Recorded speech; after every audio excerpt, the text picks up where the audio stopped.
Baik, bismillahirrahmanirrahim. Sahabat-sahabat, mari kita membaca Al-Fatihah sebelum kita mulai. Auzubillahiminasyaitonirrajim. Bismillahirrahmanirrahim. Alhamdulillahirrabbilalamin. Ar-Rahmanirrahim. Maliki yaumiddin. Iyyaka na'budu wa iyyaka nasta'in. Ihdinas siratal mustaqim. Siratal ladzina an'amta 'alaihim ghairil maghdubi 'alaihim waladdallin. Amin. Amin ya Allah. Semoga dengan berkah Al-Fatihah Allah Ta'ala mengaruniakan kepada kita cahaya ilmu yang dengan cahaya itu sadar dan qalb kita menjadi lapang dan bercahaya. Yang dengan cahaya itu kegelapan di dalam hati kita, dada kita sirna. Kekhawatiran, kegelisahan, kesusahan hati itu adalah elemen-elemen kegelapan. Dan kegelapan adalah karena tidak adanya cahaya. Allah adalah sumber cahaya. Ketertutupan dari cahaya, by definition, is tercover. Suatu hal yang membuat kita gelap. Sebuah kondisi yang membuat kita tidak bisa melihat dengan jelas. Nah, semoga Allah Ta'ala mengaruniakan kita ilmu yang benar-benar menjejak ke dalam dada, sehingga ilmu itu mempunyai efek transformasi dari hari ke hari, minggu ke minggu. Kita semoga menjadi lebih baik dalam beribadah kepada Allah Ta'ala, lebih baik ubudiyahnya, lebih paham posisi kita sebagai hamba Allah Ta'ala, lebih bisa mensyukuri kehidupan kita, bisa menerima dan tersenyum ya wajah hatinya dengan melakukan apapun, menerima apapun yang Allah takdirkan dari saat ke saat. Kata Rasulullah, gunakan 5 saat sebelum datangnya 5 saat. 5 perkara sebelum 5 perkara. Di antaranya, hidup sebelum mati, sehat sebelum sakit. Nah, kebetulan saya dalam kondisi lagi sakit sebenarnya. Jadi sesekali agak di pause ya. Asma saya kambuh, musim dingin agak memperparah, jadi alhamdulillah ya. Dalam semua hal alhamdulillah. Sebenarnya mudah buat saya share ke grup, kita free dulu hari ini ya gitu. Nah, pengajian mungkin istirahat, tapi saya pikir ntar kalau saya nggak punya usia minggu depan gimana ya, nanti saya nyesel gitu. Jadi selama masih bisa bicara, masih ada nafas, ayo kita gunakan kesempatan ini untuk talabul ilmi. Ya, bismillahirrahmanirrahim.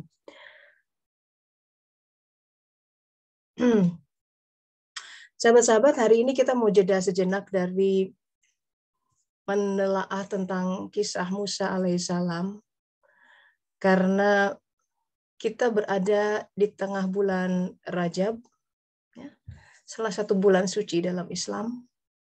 Rajab itu dikatakan bulan Allah. Jadi ada urutannya. Rajab itu bulan Allah, Sya'ban bulan Rasulullah Muhammad SAW, Ramadan bulan umat.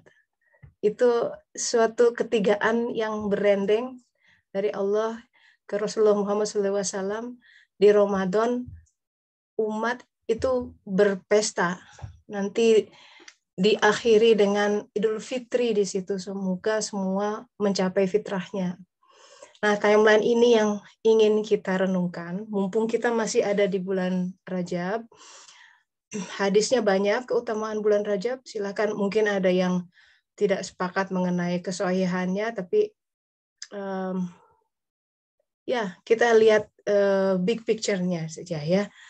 Ada yang mau saum lebih banyak di bulan ini, silahkan.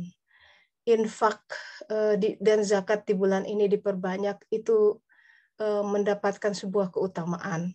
Jadi kita berusaha memuliakan bulan-bulan suci sebelum datangnya Ramadan. Allah akan melihat ya. Jadi kalau bisa persembahannya, ibadahnya lebih kencang di bulan ini. Bagi dia yang menginginkan dilirik olehnya gitu ya. Karena kalau kita ingin jadi hambanya yang istimewa, tentu persembahannya harus istimewa, tidak mediocre gitu. Silakan, ini sebuah seruan agar kita tawasobil hak, tawasobil sober, juga fastabiqunal khairat. Semoga Allah Ta'ala membukakan apa yang tertutup, melapangkan apa yang sempit dalam hidup kita, mencerahkan apa yang buram gitu ya, mendekatkan apa yang jauh ya, dengan upaya kita mendekat kepada Allah Ta'ala. Kita lihat Al-Qur'annya, sahabat-sahabat, surat ke-9 atau Taubah ayat 36. Ya, yang buka Al-Qur'an silakan.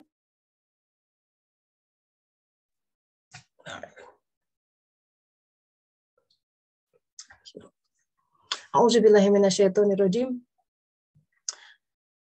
Inna iddatash syuhur, ya, dikatakan sesungguhnya bilangan bulan indallah, di sisi Allah, adalah 12 bulan.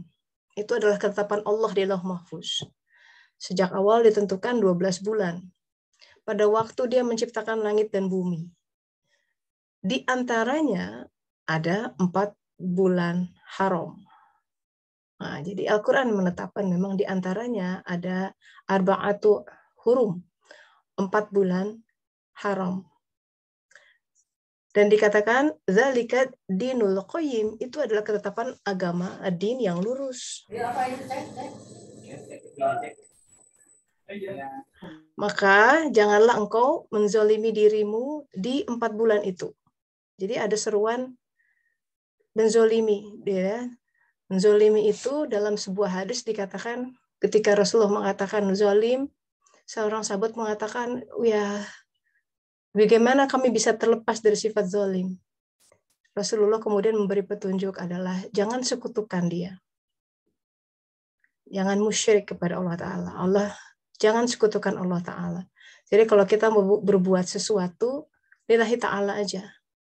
Kita memberi pinjam, ya, atau memberikan modal buat seseorang, berinfak, bisa nggak berniatkannya lurus? Lillahi ta'ala. Nggak usah kalau ketika kita misalkan bercampur di situ, saya memberi sesuatu, tapi di dalam hati berharap baliknya lebih, gitu ya. Berharap suatu saat nanti kamu nolong aku juga ya, gitu kan. Udah ada harapan yang terlempar di situ, maka kita sudah mempersekutukan dia.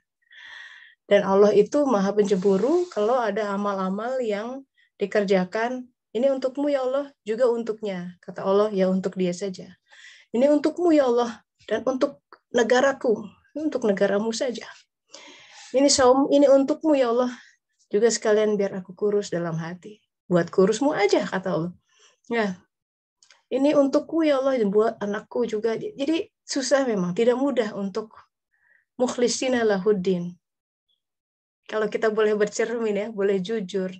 Senantiasa dalam motif-motif lain ketika kita mengerjakan sesuatu. Ini betapa kita sebenarnya tidak sadar menawankan diri pada objek-objek lain dan berharap kepada sesuatu selain dia. Itu yang membuat ibadah kita tidak lurus. Kita tidak mukhlisin lahu dan tidak ikhlas. Dan kemudian masalahnya, harapan-harapan itu membuat tautan-tautan kepada selain Allah, itu yang akan memancing malapetaka. Ketika kita berbuat kebaikan, lalu kita berharap kepada orang yang kita berbuat kebaikan itu agar dia membalas kita, dan pada suatu saat tertentu dia tidak membalas seperti yang kita lakukan kepada dia, tentu kita akan kecewa. Mungkin marah, bahkan membenci orang itu. Lihat akibat dari ekspektasi kita. Akibat dari harapan kita kepada orang lain. Padahal kalau ikhlas aja. Terserah dia mau bilang terima kasih atau tidak. Terserah dia mau balas lagi. Dulu kan aku bantu dia, sekarang dia nggak mau bantu aku. Nah berarti nggak ikhlas. Kalau ikhlas nggak usah hitung-hitungan. Sama ibu, bapak di rumah tangga, istri, aku ngerjain banyak nih, 50% dihitung gitu ya. Kamu cuma ngerjain itu. Pasti jadi neraka. Setiap saat begitu, jadinya hitung-hitungan. kesel terus. Bukan berarti tidak boleh komunikasi ya, komunikasi silakan saja. Tapi kalau yang bersangkutan ternyata tidak bergerak, biiznillah gitu ya, ikhlas saja, sudah kita kerjakan, lillahi ta'ala. Saya kerjakan, beresin, vakum, udah lillahi ta'ala aja. Lillahi ta'ala. Nah jadi pengingat di bulan haram, kita memasuki bulan haram. Kenapa kok ada 4 bulan haram? Itu pun menarik ya. Di antara bulan-bulan, di dalam 1 tahun, itu Allah tentukan. Di sini seruannya adalah Al-Qur'annya surat At-Taubah ayat 36, maka janganlah kamu menzolimi diri. Fala tadlimu fihinna anfusakum. Jadi jiwa kita jangan dizolimi di dalam bulan-bulan ini terutama. Kalau kita bisa jaga bulan ini, insya Allah di bulan lain udah terlatih. Ada berkah tertentu di bulan-bulan haram ini. Ini mumpung kita ada di bulan Rajab nih ya, di bulan Rajab. Karena itu disebut adalah sebuah ketetapan dinul qayyim, agama yang lurus. Kita lanjutkan ayatnya. Apa seruan Allah Ta'ala di bulan haram selain jangan kamu menzalimi dirimu padanya ya. Kalimatnya adalah fala tadlimu fihinna anfusakum wa qatilul musyrikin. Nah, udah berkaitan dan perangilah al-musyrikin. Tentu kalau dibilang di gini adalah kemusyrikan di dalam diri kita itu yang utama. Terkait dengan kata zolim. Karena kalau zolim artinya menyekutukan Allah. Ada elemen kegelapan di situ.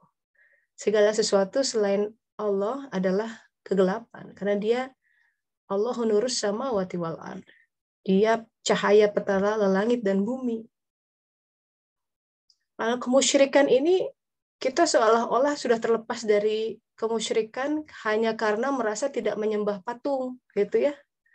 Tapi elemen penyembahan dalam diri kita ada hal-hal yang sebenarnya mengikat hati kita sedemikian rupa sehingga ubudiyah kita, penyembahan kita tidak lurus pada Allah Ta'ala. Buktinya, rasa ketakutan-ketakutan kepada selain Allah itu adalah bukti ada sebuah keterikatan, kemusyrikan kepada objek-objek di itu, sesuatu itu. Takut nggak lulus, takut masa depan suram, seolah-olah Allah nggak punya kuasa gitu ya. Takut, I don't know, you name it. Kita punya hantunya sendiri-sendiri. Dan itu saat per saat beda-beda ya.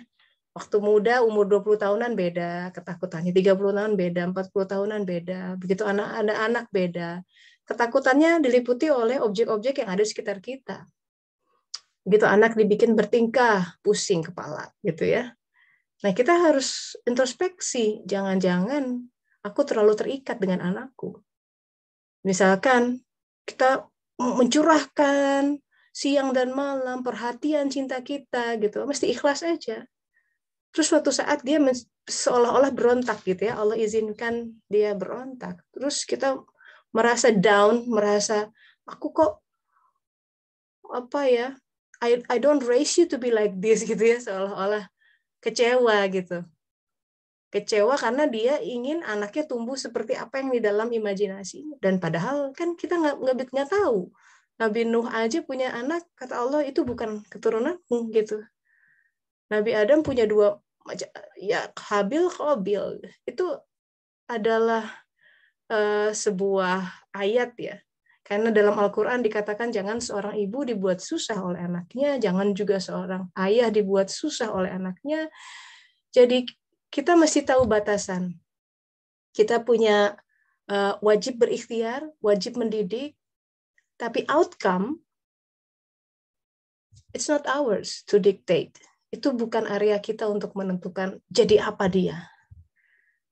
Yang kita harus secure, yang kita harus pastikan adalah upaya kita sudah benar, supaya pertanggungjawaban kita di hadapan Allah Ta'ala lurus, tegak. Gitu. Suatu saat kita ditanya, saya sudah coba ya Allah. Gitu.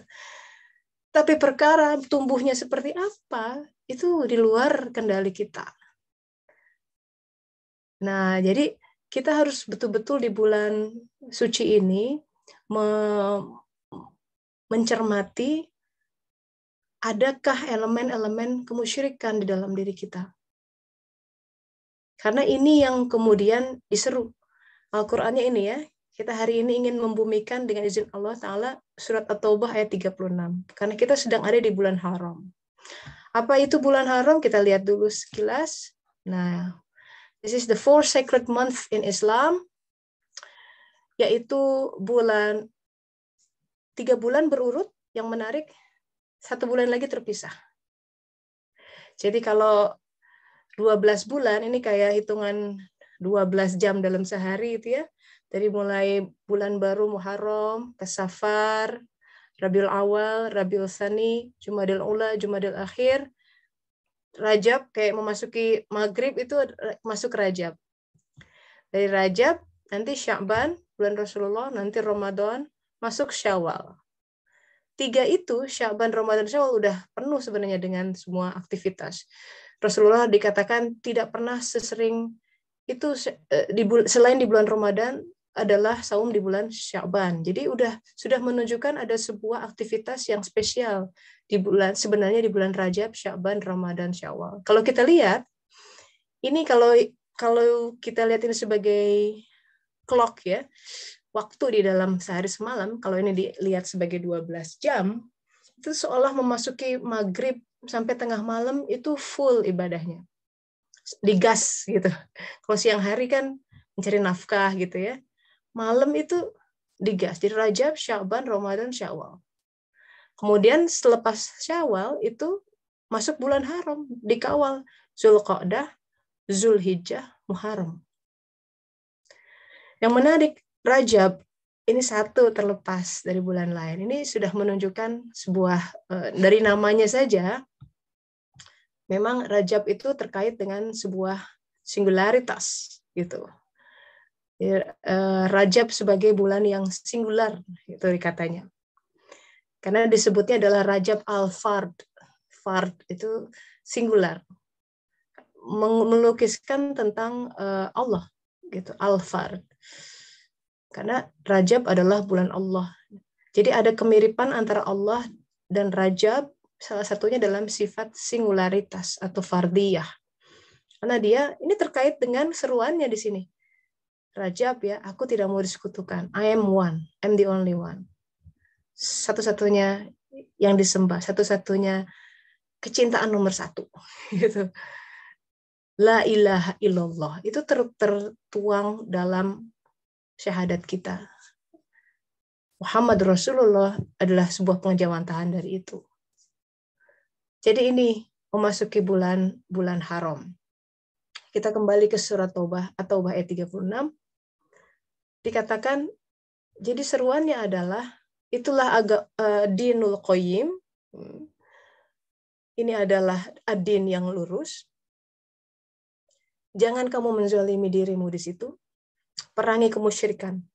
Sebagaimana mereka memerangi kamu semua. Jadi kemusyrikan itu senantiasa akan memerangi cahaya di dalam hati. Jadi kita harus semangat ya, aware dengan elemen kegelapan di dalam diri kita.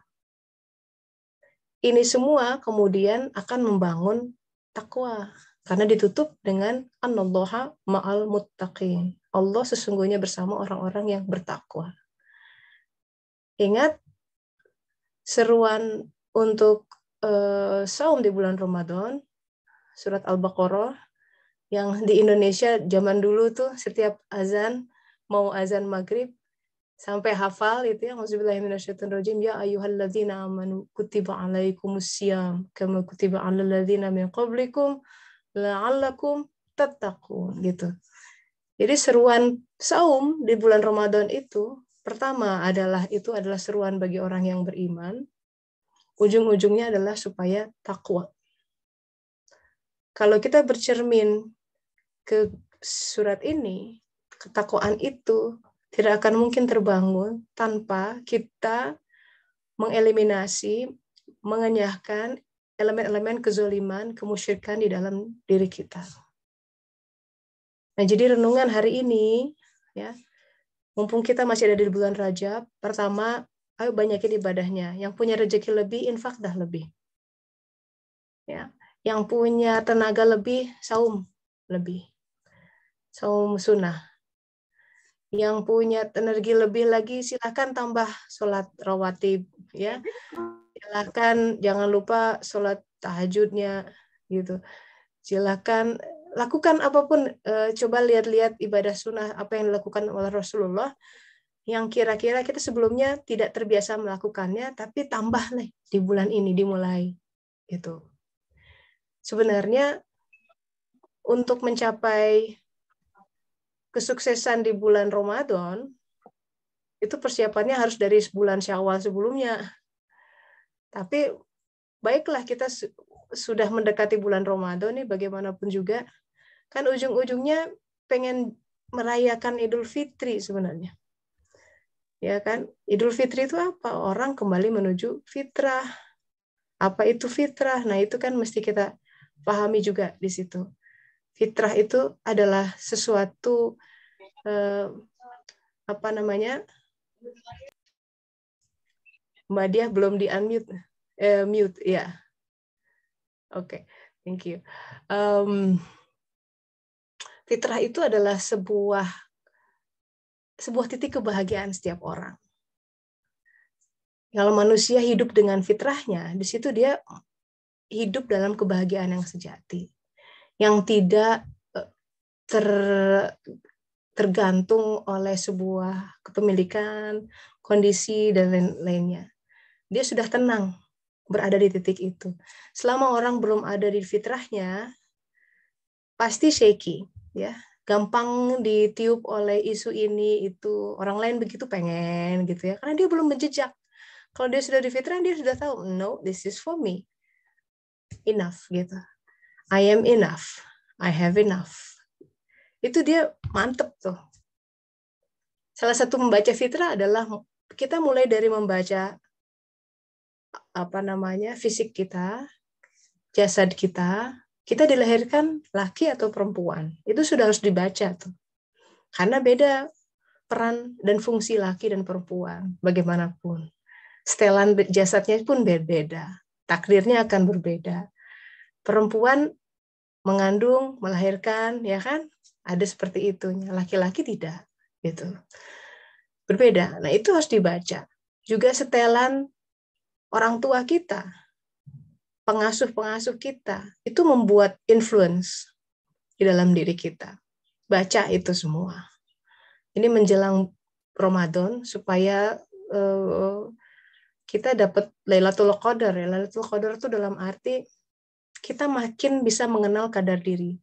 Kalau kita sahabat-sahabat di bulan Ramadan ini outputnya makin mengenal diri kita, itu udah selangkah lebih maju tuh. Pengenalan itu dimulai dengan ikhtiar kita membaca diri, kitab diri. Iqra kitabaka. Itu seruan dalam Al-Quran. Makanya ayat pertama dari awal sudah Iqra. Ketika Rasulullah disuruh Iqra, nggak ada buku tuh. Jibril nggak diliatin buku.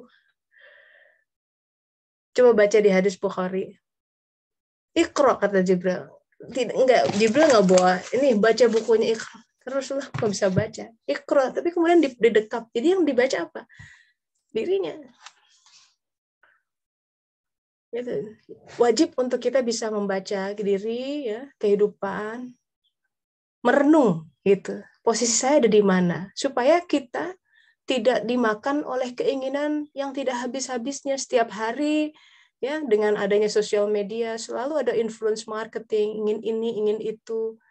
Yang namanya keinginan itu kata Rasulullah itu seperti orang menginginkan dunia, dikasih satu bukit Uhud emas, nggak akan kenyang. Pasti dia minta bukit kedua, bukit ketiga, dan lain sebagainya. Kata Rasulullah, satu-satunya bikin dia berhenti meminta adalah ketika mulutnya penuh dengan tanah. Dengan kata lain sudah dikubur, mati, sudah nggak ada keinginan. Nauzubillah min dzalik. Jadi namanya keinginan itu nggak ada habis-habisnya, sahabat-sahabat.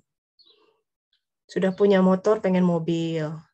Pengen mobil itu pengen mobil yang lain, ya kan? Laki-laki hati-hati, istri satu ingin yang lain. Juga itu hati-hati, barangkali itu sebuah jebakan, ya.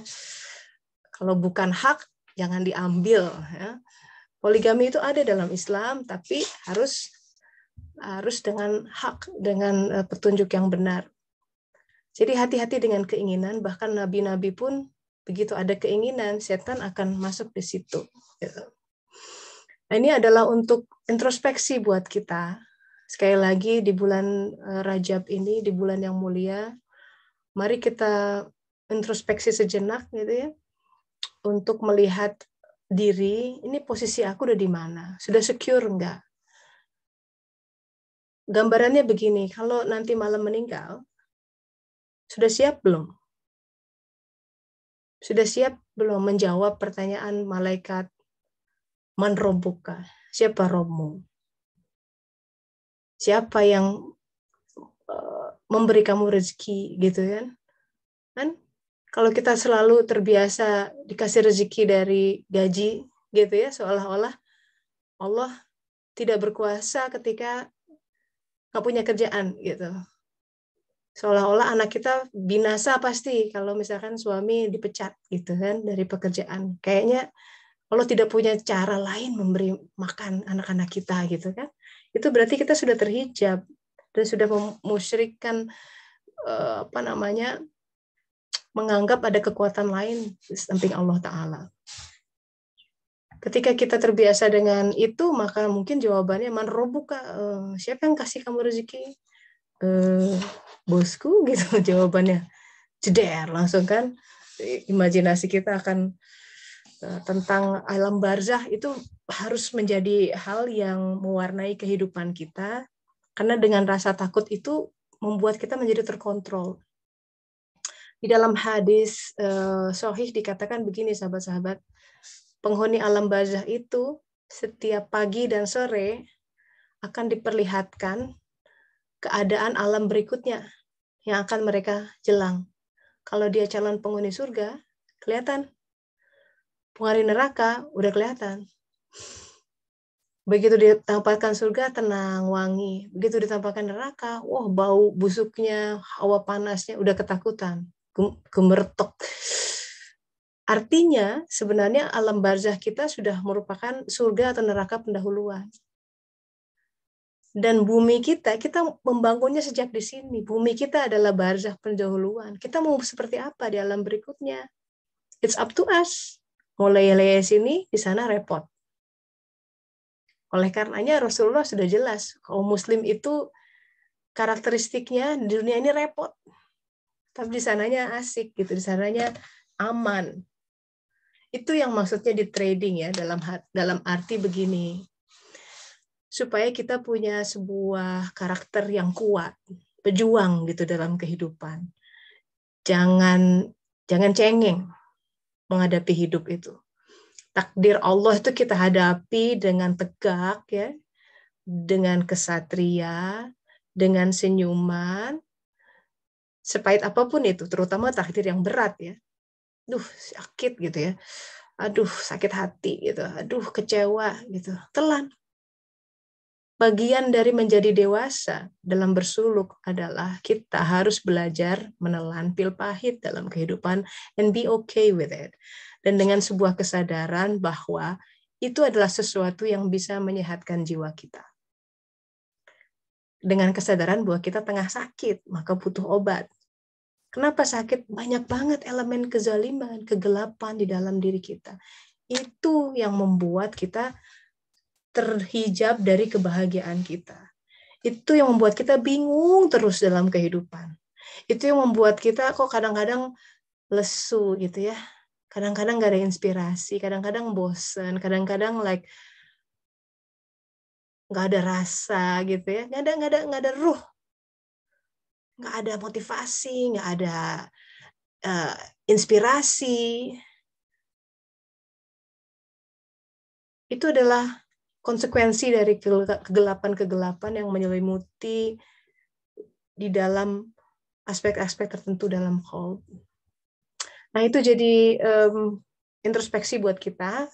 Supaya lebih tajam lagi, kita buka sesi sharing ya di penggal kedua ini. Silakan sahabat-sahabat yang mau berbagi perenungannya, pengalamannya, Mungkin ada yang punya testimoni tentang sholawat dan zikir kemarin ya.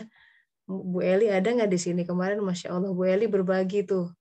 Tiba-tiba suaminya, ini Bu Eli ada ya Bu ya? Masya Allah. Bu Eli, gimana Iya. suaminya Bu? Kondisinya? Alhamdulillah udah baik. Tadi saya udah balik ke Jakarta, sekarang udah di Jakarta. Jadi, Alhamdulillah. jadi Ibu ujian bisa dan cerita lagi tuh kemarin Bu, biar iya, teman-teman di sini yang belum dengar bisa. ya boleh Bu. Jadi saya kan ke Lampung itu menghadiri pernikahan ponakan suami hari Sabtu. Nah, hari Minggu rencana tuh mau balik ke Jakarta sorenya. Pagi itu dia jalan pagi depan hotel. Di depan hotel tuh ada tanjakan. Nah, orang jantung tuh lupa kali aja. Jadi nanjak capek. Masuk ke kamar tuh, duh kok sesaknya dia bilang gitu. Ya udah tiduran. Saya pikir biasa aja Bu gitu. Ternyata sini deh dia bilang gitu. Lihat nih, ternyata udah bercucuran keringat dingin sama bercucuran keringat gitu kan. Wah, ini serangan jantung. Dilarikan ke rumah sakit. Nah, di rumah sakit pertama dikasih pertolongan pertama. Terus di sini nggak bisa Bu, karena rumah sakit kecil. Di refer ke Advent. Nah, setelah di EKG di situ, terus nggak lama tuh dokter manggil saya kan, Bu, dia bilang gitu. Ini kondisinya masih ada sih yang ada saluran napasnya lah gitu di jantung, ada bersihnya gitu, ada dua. Yang separuh tuh udah nutup, dia bilang gitu. Tapi sewaktu-waktu bisa ngeblok, dia bilang gitu. Nah, ini kalau dibawa ke Jakarta pun resiko. Kalaupun ibu mau sewa pesawat dengan dibawa pakai tandu 100 juta juga saya nggak jamin lah. Pokoknya ngomongnya berat gitu kondisinya kan. Saya kaget kan, terus saya diem kan. Kita alat nggak komplit di sini. Nanti ada rumah RSUD situ lebih komplit, dia bilang gitu. Mungkin di kateter di situ. Oke, saya bilang gitu kan. Nah, waktu di situ tuh suami saya tuh udah sesek nafasnya satu-satu kan. Terus dia udah manggil saya, maafkan, dia bilang gitu kan. Terus ke adik saya juga maafkan. Terus maafkan papa nak gitu ke anak-anak saya kan gitu. Terus saya bilang, terus saya seperti diingatkan gitu. Uh, Gus nggak usah mikirin maksudnya nggak usah mikirin saya anak-anak, nggak usah. Saya pikir kalau seandainya dipanggil Bu ya dia harus dalam keadaan ingat sama Allah gitu kan, pikir saya gitu pada saat itu. Pokoknya Allah Allah saja, saya bilang gitu, ingat Allah, lupakan yang lain gitu kan. Kalau nggak kuat nyebut dalam hati Allah aja gitu kan. Terus disiapin kan, terus kita bawa sama ambulan ke RSUD. Nah, sampai di RSUD itu masuk UGD. Di UGD ujiannya cukup cukup berat. Di UGD itu lama sampai malam. Di EKG lagi, dipersiapan lah buat di ring besok ya. Cuma belum dapat kamar Bu, gitu. Tapi waktu ngalamin itu saya ngomong dalam ngomong, kok saya ngalamin ini ya. Saya langsung innalillahi wa inna ilaihi raji'un. Ya Allah, ini darimu. Hamba terima, hamba percaya ini yang terbaik, pasti baik gitu loh Bu. Bu Tessa selalu bilang, maksudnya apapun terjadi itu pasti dari Allah dan baik gitu kan, walaupun kondisi kayak gimana gitu. Ini baik, pasti baik ya Allah, tapi hamba memiliki Engkau, saya bilang gitu. Engkau Tuhanku, Engkau tempat hamba bersandar, bergantung, hamba serahkan sepenuhnya kepadamu. Beri petunjuk ya Allah, apa yang harus hamba lakukan. Hamba pasrahkan sepenuhnya kepadamu ya Allah, gitu kan. Dah, terus di UGD itu sampai malam belum dapat kamar. Terus kata susternya kalau ketemu dokter baru dapat kamar. Hari udah malam, dokternya baru datang besok. Duh, gimana nih kalau saya di UGD kayak gini kan? Terus saya bilang, ya Allah, mohon pertolonganmu ya Allah. Pilihkan olehmu kamar yang terbaik buat suami saya, gitu kan. Nggak lama tuh datang suster ke saya. Bu, katanya ada kosong di kelas 2. Kalau di kelas 1 penuh. Ibu lihat deh, katanya kalau mau Ibu di kelas 2. Saya pergi sama dia, diantar sama suster tuh. Saya lihat di kamar itu 4 orang. Aduh, kayak gini ya, 4 orang laki semua gitu. Suster, coba deh cari yang lain. Kayaknya saya enggak di sini. Balik kan. Terus nggak lama saudara saya yang di Lampung telepon. Uni, udah masuk kamar belum? Katanya penuh. Bentar ya Uni, katanya. Terus nggak lama, Uni ada katanya masuk. Terus suster datang lagi, Bu udah dapet kamar. Udah lagi masukin. Nggak lama masuk kamar Bu. Ya kamarnya itu bagus, bersih, nyaman gitu loh. Alhamdulillah. Saya tenang situ kan, udah masuk kamar. Dan terus besok persiapan masuk mau di ring ya, ke ruangan persiapan. Kata pegawainya cuma boleh 1 yang nunggu. Saya aja, anak-anak saya nggak boleh, ya udah saya nungguin. Pertama tuh giliran mau katanya dapat jam 9, jam 10. Ternyata akhirnya jam 2. Dia bilang apa? Ujian lagi nih, Bu. Kondisi Bapak itu berat, Bu. Karena kan udah di bypass, udah pernah di ring, agak rumit gitu loh. Hasil dari EKG-nya kayak gini. Jadi dokter mungkin akan lama ngerjakannya. Makanya diundur belakangan biar dokternya fokus. Kan Ibu bisa bayangin, saya kan, astagfirullahaladzim, ya Allah, ampun dosa ya kami ya Allah, hamba serahkan kepadamu ya Allah. Saya ngomong gini, Bu, ngomong di hati, dalam hati, ya Allah, saya bilang gitu, aku punya Engkau yang maha mampu melakukan segala apapun. Dokter itu nggak bisa apa-apa, saya bilang gitu. Dia bisa melakukan apapun dengan Engkau yang menggerakkan. Sesungguhnya yang bisa menolong hanya Engkau. Saya ngoceh sendiri Bu dalam hati gitu. Terus nggak lama udah jam 2 dipanggil kan. Kepanggil masuk ke ruangan tindakan. Terus yang boleh nunggu juga saya di depan ruangan diem sambil zikir. Terus kadang-kadang saya terhenti gitu kan. Saya lihat lagi apa gitu. Terus soalnya ada yang ngingetin zikir terus lah gitu loh. Saya zikir lagi gitu. Terus ternyata nggak begitu lama, nggak sampai 1 jam lah, setengah jam lebih selesai. Terus saya buru-buru, gimana hasilnya? Coba nanti Ibu masuk ya, dia bilang gitu. Saya antar, dia bilang gitu, kata petugasnya kan. Nah, terus diantarnya saya kasih pakaian yang di rumah sakit itu Bu, terus masuk ke dalam. Terus saya tanya gimana, ketemu suami saya, kata dokter nggak apa-apa, nggak ada penyumbatan gitu. Alhamdulillah. Aduh, dari tadi capek itu rasanya peluang gitu. Alhamdulillah ya Allah, saya bilang gitu kan. Hamba menyaksikan ya Allah, hamba merasakan kehadiranmu ya Allah. Semua ini Engkau ya Allah gitu. Alhamdulillah.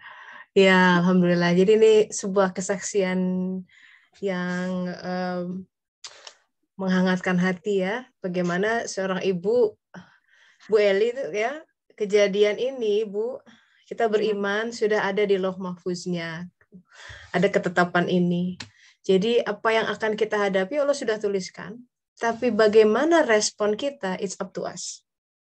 Dalam surat Fussilat, datang kepadaku dengan sukacita atau terpaksa. Jadi itu pilihannya, mau tau'an atau karhan. Either way kita akan mengalami itu. Bagaimanapun, takdirnya akan datang. Tapi kita mau melaluinya dengan sukacita, dengan sebuah keberserahan. Kan jadi beda outputnya Bu ya. Iya betul. Kebayang itu paniknya tuh. Bapak udah minta maaf, udah kayak saying goodbye gitu ya. Anak pasti udah nangis-nangis tuh anak-anak gitu. Wah udah kayaknya terakhir nih gitu ya. Kebayang kan? Kebayang orang-orang sudah seolah-olah di sakaratul maut, seolah-olah kehadiran maut udah semua udah nggak mikir yang lain-lain ya Bu ya. Mikirnya udah masih sama Allah, nggak mikirin Bapak itu ATM berapa pinnya, nggak mikir gitu. Enggak, saya nggak mikir tanah itu. yang di mana, nggak mikir itu. Udah yang Bu Eli pikirkan, aduh udah Pak, bahkan dia tidak berpikir jangan nyebut-nyebut kami, sudah Bapak ingat Allah saja begitu ya. Jadi memang inilah kaidahnya, tidak seperti di film Hollywood gitu. Kalau misalkan orang mau meninggal gitu kan, kalimat terakhirnya I love you, Ya, seolah-olah romantis gitu. Kita mah enggak harus la ilaha illallah gitu. Itu yang menyelamatkan kita. Karena kecintaan pada Allah dan Rasulnya nomor satu. Yang lain akan terliputi oleh cahaya itu. Gitu. Kalau kita cinta manusia, pasti nggak ke atas. Tapi kalau kita dari atas, semua akan terliputi. Oleh yang cinta Allah sama Rasulnya, pasti kecintaannya besar sama sesamanya. Gitu. Jadi alhamdulillah, terima kasih Bu Eli sudah ini baru nih ya, baru kejadiannya beberapa hari yang lalu nih, masih fresh gitu. Jadi alhamdulillah testimoninya semoga menguatkan kita ya, bahwa ini betul, illa bizikrillah tatmainnul qulub ya Bu Eli ya. Dengan zikir kepada Allah kayak kok jadi tenang gitu. Dia bisa berfungsi sebagai pilar seorang Bu Eli. Yang lain mungkin dia dibalik semua itu berlapis itu kesulitannya, nggak dapat rumah sakit, nggak dapat dokter, harus pindah rumah sakit, nggak dapat kamar. Tapi tenang dihadapi, terus ada gitu ya. Jadi menghadapinya tidak perlu marah-marah ke perawat misalkan, ya kan? Tidak perlu panik sana sini, telepon. Dia menyeru Tuhannya gitu, ya Allah ini darimu, aku terima. Tadi katanya begitu kan? Kalau ini pasti ada kebaikan. Allah mendengar pasti. Allah menyambut. Bu Eli sudah bisa bersaksi tentang itu. Jadi sahabat-sahabat, ini adalah sebuah testimoni, sebuah kesaksian yang benar ya. Jadi kalau ada kesaksian tuh kita jadi lebih kuat gitu. Oh iya ya benar gitu. Yang lain mengalaminya. Pasti kita semua akan dihadapi sebuah kesempitan, sebuah musibah yang tiba-tiba. Nah, kalau misalkan itu terjadi, respon kita udah Bismillah dulu, atau Kebun ayat 11. Ingat surat 64 ayat 11. Tidak ada musibah illa biiznillah, kecuali dengan izin Allah. Gak mungkin Bapak tiba-tiba sesek begitu kecuali izin Allah. Allah punya izin, berarti ada solusi. Ada way out. Mungkin jalan keluarnya kadang-kadang outputnya tidak sesuai dengan apa yang kita bayangkan, tapi ada sebuah kebaikan di situ. Itu cara kita memandang dunia, sahabat-sahabat, supaya kita tidak terpuruk ya, tidak merasa tidak terkena api neraka gitu. Neraka itu sebuah keterjarakan, sebuah ketidakfahaman tentang sebuah situasi yang kita hadapi. Itu neraka kita gitu. Sedangkan kita sedang menata diri untuk barzah dan alam akhirat ya. Dimulai dari sini. Kalau kita menghadapi kehidupan masih dengan marah-marah, panik-panik, itu api sendiri. Seperti kita membuat bara api yang akan dipindahkan ke alam sana, nauzubillah min dzalik. Jadi kalau kita mau mengamankan alam kita di sana, mengamankan as-sirat, ya, siratul mustaqim itu dimulai dari sekarang. Maka belajar untuk merespon segenap kehidupan dengan lebih baik berdasarkan tuntunan ilahiyah, akhlakul karimah dari Rasulullah Muhammad SAW. Itu. Kata Mbak Dewi, Masya Allah benar teh, kuncinya kalau ada kejadian menimpa kita, hal pertama kali kita respon, yakin ini karena izin Allah. Nah, apa nih? Coba kasih contoh dong Mbak Dewi. Waktu itu apa ceritanya biar lebih wrong gitu loh testimoninya. Karena apa kejadian apa? Waalaikumsalam warahmatullahi wabarakatuh. Ini baru saja terjadi sama saya juga. Wah, masih fresh dong ini. Masih fresh. Alhamdulillah. Alhamdulillah. Dan alhamdulillah pagi ini sudah solved ya. Oh, what happened? Ya pertama kali alhamdulillah saya ikut kajian ini dan juga ikut kajian Serambi Suluk. Ya itu hal pertama yang mengubah saya adalah ketika mendapatkan sesuatu yang mengagetkan gitu, langsung ingat, ini Allah nih di balik ini. Jadi saya patuh. Jadi saya, seperti tadi kata siapa tadi yang barusan cerita? Bu Eli. Bu Eli, ini dari Allah. Ya udah kalau dari Allah ya patuh aja gitu. Jadi gini, jadi ceritanya kan saya ini nanti bulan April rencana kepengen di Indonesia, pengen ketemu kakak karena kan kakak tinggal sendiri gitu kan. Terus saya tuh kepengen ngajak dia jalan-jalan gitu, pengen ngajak dia jalan-jalan, pengen menghiburnya. Berarti kan saya butuh uang jajan nih buat dia ngajak dia jalan-jalan gitu kan. saya pengen pakai uang saya sendiri gitu teh, nggak mau Mm-mm. ngebantuin suami gitu, walaupun suami nanti ikut. Nah jadi saya pikir ini kayak lumayan nih kalau misalnya ada pesanan PMP aja jadi oke nih gitu kan. Nah terus minggu malam kemarin itu ada yang ngubungin teman saya gitu, ngomongin saya untuk pesan bikinin gue PMP dong, boleh. Alhamdulillah nih kan rezeki, alhamdulillah gitu kan, dari doa saya kan gitu kan. Baru aja mau bikin, ternyata suami protes, nggak boleh katanya, nggak boleh pakai dapur untuk begini-beginian. Nanti kan kamu belum ada license, ada ini bla bla bla bla. Kaget saya dong teh, jeng gitu, bener-bener kaget, sekaget-kagetnya. Dan alhamdulillahnya saya nggak nangis, nggak apa, cuma ingat oh ya ini dari Allah nih, ini Allah nih yang ngomong dengan Kesel nggak sama suami digituin? Kesel, tapi sedikit teh. Good. Alhamdulillah Allahnya duluan gitu yang keinget di pikiran saya. Alhamdulillah. Masya Allah. Oke, saya kaget ya Allah, saya kaget. This is absurd gitu, karena biasanya nggak gini gitu. What happened gitu? But I know this is begini? you. I know this is you gitu. Oke. Jadi saya bilang sama suami, oke, fine. Ya, aku nggak akan bikin. Oke, gitu. Nah, suami juga kaget lihat reaksi aku, dia langsung minta maaf gitu kan. Tapi karena aku masih kaget katanya, biarpun gimana pun kan indera perasa ini juga bekerja gitu ya, karena kaget. Jadi aku diem aja dan aku nggak bisa berkata-kata.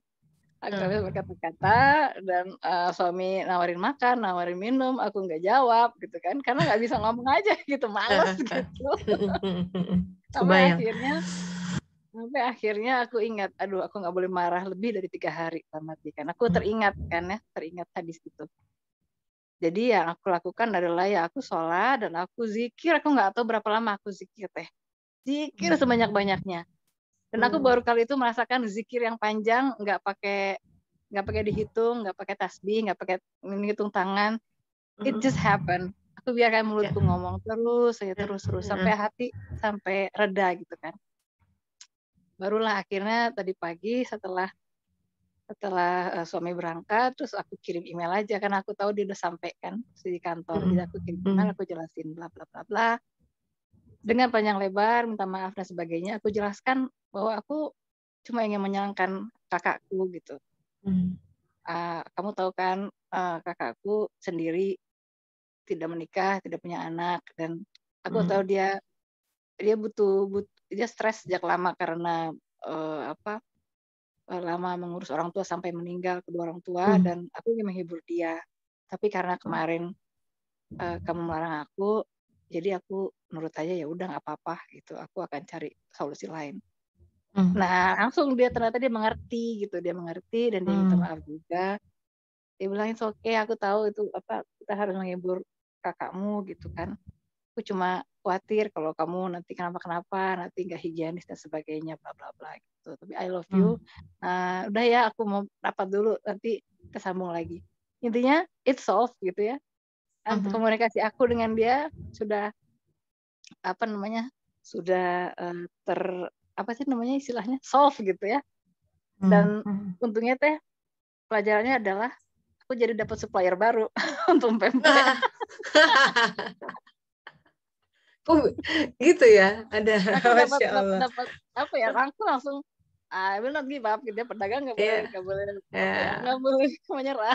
Yes, resilience. Yes. Alternatif beberapa supplier gitu kan yang bisa impor dan sebagainya. Udah gitu aja teh. Alhamdulillah. Asik ya kalau kita bisa bikin laugh about it gitu ya. Kita bisa tertawa menghadapinya dengan asik-asik gitu, nggak misuh-misuh. It makes a whole different thing. Kan jadi beda outcome-nya. Coba kalau kita marah misuh-misuh sama, bisa kan? Nah itu maksudnya ya. Itu maksudnya. Apa yang ditakdirkan pasti terjadi. But how we respond to it, respon kita terhadap takdir itu, it's up to us. Karena Allah sudah bilang, terserah kamu mau menghadapinya, mendatanginya dengan sukacita atau terpaksa. Surat Fussilat.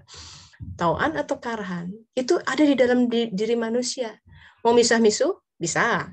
Marah-marah? Bisa. Itu berarti keterpaksaan. Mau bersenang hati, berserah diri, bersyukur, Bisa. Tapi outcome-nya jadi beda. Yang satu merusak, ya, mungkin sama suami merusak. Bisa jadi orang tuh bisa cerai hanya gara-gara odol, melipat odol ya. Apalagi pempek bisa jadi tuh. Bisa ya.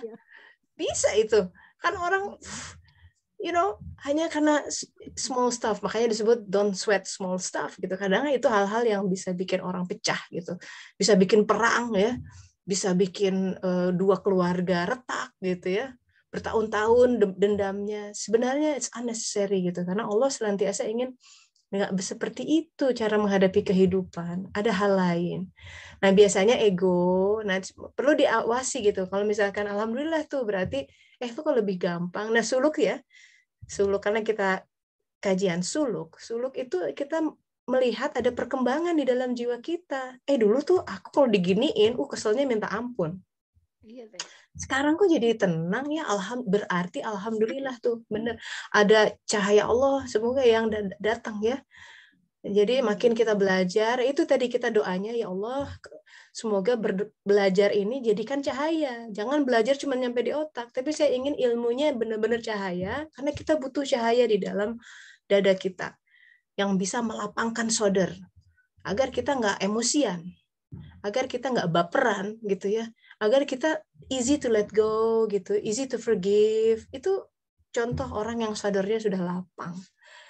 Alhamdulillah, kan jadinya enak ya dengan komunikasi, suami juga jadi mengerti. Ya, banyak hal di dalam pernikahan, intinya komunikasi. So, 2 thumbs up for you, Mbak Del. To be able to, alhamdulillah. Terima kasih testimoninya. Ini Della juga katanya fresh nih, pagi ini ada pengalaman langsung, Del. Silahkan, Della. Ini kebetulan grup Perancis ya mengalami hal yang sama. Waalaikumsalam warahmatullahi wabarakatuh. Ya, kalau aku gimana, Del? Iya, kalau aku kejadiannya sederhana banget sih, Teh, yang biasa. Cuman karena menyikapinya beda, jadinya kesannya itu kayak dapat kedamaian, kayak dapat surganya dunia deh, pokoknya mungkin ya, damai. Jadi apa yang terjadi nih? Jadi tadi pagi itu aku sekarang udah pindah rumah ya, jauh dari Sangerville, sedangkan anak-anak sekolah di Sangerville. Nah, jadi kita tuh perjalanan ke sekolah itu naik bus dan naik tram. Tadi kita berangkat biasa, jadinya lebih cepat 1 jam lah dari sebelumnya. Waktu tinggal di Sangerville itu kan kita cuma jalan 20 menit nyampe. Kalau ini enggak, kita harus 45 menit perjalanan, belum lagi kalau pagi itu macet kayak gitu-gitu. Nah, tadi kita berangkat seperti biasa aja. Terus di jamnya kan aku udah tahu ya si bus bakalan lewat jam berapa gitu di karet busnya itu. Yeah. Sebenarnya di jam saya itu masih kurang 2 menit lagi itu si bus lewat. Tapi begitu saya lagi nyebrang, busnya itu lagi jalan ke arah kita dan kita lagi nyebrang kan. Terus udah gitu, wah busnya udah nyampe situ tuh, kata saya. Lari-lari. Iya, saya pengen nyetop tapi kayak saya tahu aturannya kan nggak boleh ya ngangkut penumpang di selain di aret bus. Jadi saya di sini langsung ya sudah deh, ya sudah Cherry, ayo kita jalan aja sampai ke aret bus. Tapi mama nanti busnya lama. Nggak apa-apa, kataku, saya pagrap udah kesana aja. Terus dalam hati saya biasanya sih itu kejadian sering berkali-kali sih, apalagi waktu awal-awal pindah ya Teh, dengan kejadian busnya yang datang lebih cepat tuh bikin saya dongkol, bikin saya marah gitu. Kenapa sih kalau dia busnya telat, kita nggak bisa ngapain begitu? Ya begitu dia datangnya kecepatan, saya dia harus nggak mau nunggu gitu kan, kesel banget biasanya sih kayak gitu. Tapi tadi pagi saya ngerasa ikhlas aja gitu, terus saya bilang ya udah nggak apa-apa ya Allah, toh ini kejadian kan, maksudnya ini tuh engkau yang yang bikin busnya datang lebih cepat gitu, padahal saya tidak terlambat dari rumahnya gitu. Terus saya jalan ke aret bus gitu, nunggu, dan biasanya tuh bus yang nextnya tuh suka lama gitu, apalagi kalau udah lewat dari jam itu tuh gitu, karena kan biasanya udah agak siang tuh busnya biasanya suka lebih lambat gitu. Dan itu pagi ini tuh cuacanya super dingin banget, sampai kalau ngomong tuh rasanya tuh kaku gitu loh ya, saking dinginnya gitu hari ini tuh. Tapi saya di situ nggak ada orang gitu ya, cuman saya berdua sama anak saya. Terus udah gitu saya bilang ke anak saya, kalau kamu kedinginan kamu bisa lari-lari, mungkin main sama burung, kan suka banyak burung merpati. Terus anak saya ngikut, oh iya abis aku dingin, terus dia lari-lari, terus tiba-tiba busnya datang teh, itu nggak nyampe 5 menit saya nungguin gitu, padahal itu si bus kok bisa nyampe duluan gitu. Akhirnya kita naik gitu, di dalam tuh udah banyak juga tempat duduknya udah penuh. Saya bilang kayaknya ada tempat duduk di sana, dan anehnya anak saya tuh nggak lihat gitu. Terus kan saya ngelewatin keburu ditempatin orang, padahal anak saya udah duluan di sana. Terus saya pengennya marah gitu, kok kamu nggak lihat sih tempat duduk gitu, sedangkan perjalanan masih jauh. Tapi saya nggak marah lagi di situ. Saya bilang ya sudah nggak apa-apa, sambil ada tempat duduknya satu, kamu aja yang duduk gitu. Terus udah gitu, tapi taunya tiba-tiba ada yang ngasih tempat duduk gitu. Apa sih namanya? Memang udah agak kesel sih dalam hati tuh, pengennya marah gitu. Tapi saya memilih untuk enggak gitu. Waktu nggak dapet tempat duduk tuh saya bilang ya udahlah nggak apa-apa gitu. Yang penting anak saya duduk aja gitu. Terus ya tapi di situ sebenarnya saya lagi nggak tahu lah teh. Pokoknya dari bangun tidur sampai tidur tuh pengennya istighfar mulu. Nggak tahu kenapa gitu ya teh. Karena saya ngerasa hari itu pokoknya hari ini tuh saya pengen istighfar mulu. Karena saya ngerasa kok saya nggak kayak ngerasa nggak punya kekuatan apa-apa gitu. Tapi saya pengen melakukan itu karena kemarin tuh anak-anak saya tuh lagi pada sakit, kemudian suami juga sakit, dan saya ngerasa hari ini tuh baru pada pergi sekolah lagi, karena kemarin tuh 2 hari Selasa sama Rabu tuh nggak pada pergi-pergi karena pada sakit. Tapi saya bangun tuh pengen istighfar, pokoknya dari bangun saya istighfar gitu, terus bilang apa sih, kayak dulu saya pernah bilang kalau mantra saya itu kayak la haula wala quwata illa billah gitu, dan saya pengen mengamalkan itu karena saya kangen waktu saat saya pakai jilbab dulu. Saya ngerasa Allah kayak kasih kemudahan kalau saya bilang itu di sepanjang waktu luang saya gitu. Nah saya ngelakuin itu gitu hari ini tuh gitu, dan saya ngerasa kok mudah banget. Terus si busnya yang tadi tuh ngebut sampai nyampe ke sekolah tuh belum buka itu gerbang sekolah gitu, padahal di jam segitu nggak telat ya, nggak telat. Biasanya kalau jam segitu pergi tuh nyampe udah mepet banget gitu. Saya bilang, kok bisa ya nyampe jam gerbang sekolah belum buka ya? Padahal iya gitu. Makanya kata saya ini magic banget sih kata gitu. Nah, kayak gitu aja sih teh, cuman kejadiannya sederhana, tapi saya apa ya namanya, melakukan sesuatu hal yang biasanya marah-marah atau kesel-kesel sama konduktornya atau misalkan sama sekeliling gitu, berubah apa biasanya kan kayak gitu malah jadi nggak semangat lah, menuntut lajurnya tuh udah jadi yang seharian tuh jadi bete gitu. Tapi tadi saya melakukan hal yang berbeda dan ngerasa lebih mudah dan kayak gitu. Alhamdulillah, tuh testimoni lain ya, the power of zikr. Illa bizikrillah tatma'innul qulub. Semua berubah. Jadi begitu kita ingat Allah di balik segala sesuatu, udah semua jadi relatif berubah. Kita waktunya udah mau habis nih, tapi Mbak Ita udah angkat tangan 2 kali. Coba kita dengar ya. Make it short ya Mbak Ita. Silakan. Nggak tahu cukup apa enggak ya, karena banyak banget. Tapi ya dari tadi cuman memang kedengarannya nggak dapat kesempatan teh. Jadi ini sama juga backgroundnya sedikit. Biasanya bilang kan Desember kemarin kan saya ke Libanon teh, itu ke camp Palestina teh, itu kalau ke Libanon ya. Kalau untuk Indonesia, untuk ke Libanon itu sangat-sangat susah itu, alhamdulillah. Tapi saya bisa gitu karena kan dapat undangan salah satu bersama Asma dan tim yang dari Indonesia, tim film. Mereka mau buat film dokumenter tentang camp Palestina. Dan di situ saya kenal dengan satu orang yang namanya Habib. Jadi saya juga nggak tahu entah kenapa dari sekian tim kami yang ada 7 orang kalau nggak salah ya, saya 7 orang penulis dan tim film, itu kok saya yang dipilih sama si Habib ini. Saya sempat bilang sama curhat juga sama Mbak Yen sedikit sih.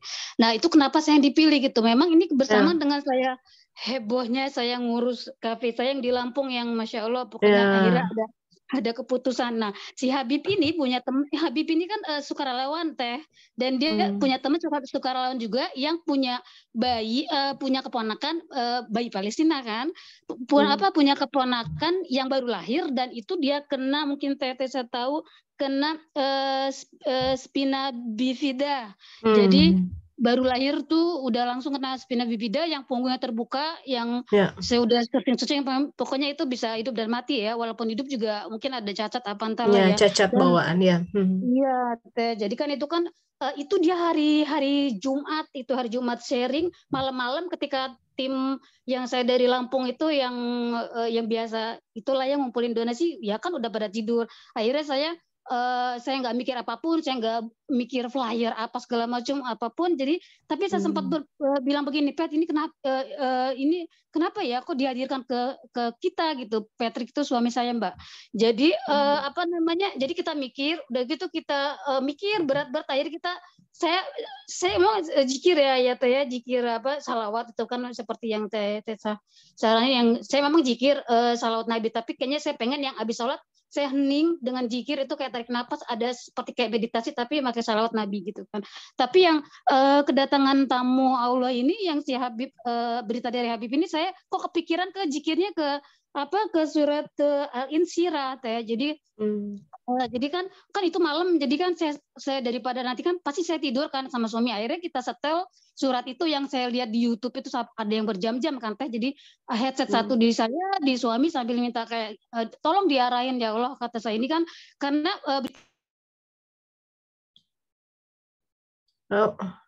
di suaranya hilang Mbak, di unmute dulu ya. Jumlah yang Masya Allah itu $15.000. Jadi kan dalam 2 hari siapa coba yang mau ngumpulin $15.000. Jadi sehingganya saya berjibaku, nggak ngeliat kanan kiri lagi. Jadi akhirnya saya tahap awal setelah jikir-jikir itu saya coba buka donasi di online, tapi kayaknya kadang-kadangnya 2 kali gagal terus ditolak, entah karena ada nama Palestina, entah saya nggak ngerti. Jadi akhirnya saya berjibaku sendiri, akhirnya saya sana sini kontak segala macam sana sini, akhirnya itu terkumpullah uang sekitar yang dari di sini ya $4.500, dan itu kan kurang ya Teh untuk 7.000, masih ada satu lagi. Udah saya sama teman saya Mbak Tetesa juga tahu kan, Mbak Nelly yang waktu itu sharing di pengajian Arab tentang sedekah, dia kan dulu dia memang sering di sini ke LSM Palestina Teh ya, tiap bulan dia berapa izin lah dia, Masya Allah lah dia ya. Udah gitu dia juga sambil mikir sama saya, dia di sana saya di sini, dia sambil nyetrika segala macam, dia sambil ngobrol sama Allah. Saya minta izin sama Teh Nelly ya untuk cerita ini. Jadi dia ngobrol sama Allah, ya Allah ini bagaimana ya, sambil nyetrika, akhirnya dapat ilham dia. Ilham akhirnya kenapa dia nggak ngasih tahu saya aja, Mbak Ita katanya ke LSM itu gitu Teh. Jadi akhirnya janjian lagi, berjibaku lagi sama Teh Nelly ke LSM itu, dan Masya Allah itu nggak ada ketuanya Teh. Biasanya kan ada ya, karena dia mengurus buka LSM cabang baru lagi di Brussels. Itu LSM Masya Allah itu gede banget ya Teh. Jadi kita duduk sama 3 di situ, di resepsionis sebelah, kita udah ceritain seperti biasa lah ya Teh, administrasi, kirim email, kirim foto segala macam. Padahal kan kita bertiga ini mendesak loh gitu, nggak ngerti lah ini cara kami ini bener apa enggak yang tergesa-gesa gini. Tapi kan di situ ada nyawa orang yang harus diselamatkan, dan itu kita nggak mikir LSM lah yang buat flyer, laga logo, enggak kayak gitu. Jadi akhirnya kita bertiga duduk. Akhirnya bisa nggak? Termending akhirnya ada laki-laki Teh, itu laki-laki yang buat dia dia melihat kami. Akhirnya kami disuruh masuk, kita ceritain semuanya, kita hubungkan ke Libanon. Akhirnya dengan semua keterbukaan kita bilang bahwa kita ada begini, ada LSM 2 juga yang bantu dari sana, dan kita kurang segini. Akhirnya seperti itu di follow up sama Bapak yang ternyata dia responsable, ketua yang bagian donasinya Teh gitu. Jadi alhamdulillah lega gitu. Saya yakin ini memang kan karena saya kepikirannya jikirnya ke Al-Insyirah ini loh Teh, yang berjam-jam saya dengerin walaupun saya tidur gitu. Sehingga saya dikontakin sama Mbak Nelly, ke LSM itu yang sama sekali nggak ada itu loh Teh. Padahal jadi akhirnya si bayinya ditolong, bisa. Iya, saya udah serahin kasusnya, dan itu ternyata LSM beruti anak-anak yang di Libanon itu salah satunya. Jadi kan itu Masya Allah kok dibukain seperti itu gitu. Jadi misalnya tanda kutip tugas saya lumayan agak terbantu lah, istilahnya bisa tenang sedikit untuk ngurusin urusan saya yang ada juga yang ada di Lampung gitu loh Teh. Masya Allah. Yes, alhamdulillah. Iya. Nomor 1 tuh memang udahlah ke yang di atas. Walaupun itu Masya Allah ya Teh ya, aduh. Iya, jadi jangan kalut dulu ya. Alhamdulillah. Makasih Mbak Ita testimoninya. Tuh sahabat-sahabat ya. Jadi hari ini kita mendengarkan dari Bu Eli diuji suaminya ya, Mbak Dewi juga dengan sepertinya begini ya. Ini suluk. Ini kita sedang menapaki Shirathul Mustaqim kita nih. dari suami yang tiba-tiba sakit, tiba-tiba ada tamu bawa bayi sakit, dinamika di rumah tangga, keluarga, ekonomi, sehari-hari kegiatan sehari-hari ngantar anak ke sekolah, ya. Di tahap awal, sahabat-sahabat, this is just the beginning, ya. Di tahap awal kita berzikir, meminta kepada Allah, ingin keluasan, ya kan? Ingin keluasan, dan kita bersukacita ketika Dia melapangkan, ya. Wah, jadi nggak telat, oh jadi tertolong, oh jadi terbuka, ya. That is the first step. This is a disclaimer. This is the first step. Kita kemudian akan terbiasa dengan itu, bersukacita. And then akan ada suatu saat di mana jawaban Dia atas doa kita nggak sesuai dengan apa yang kita inginkan. Tidak diberi sembuh, tidak diberi masuk ke sekolah tepat waktu, tidak diberi rezekinya, tidak dibukakan pintunya. Bisakah kita tetap mengagungkan namanya dan ikhlas ketika itu terjadi? That's for another chapter. Berikutnya kita akan masuk ke surat Ali Imran.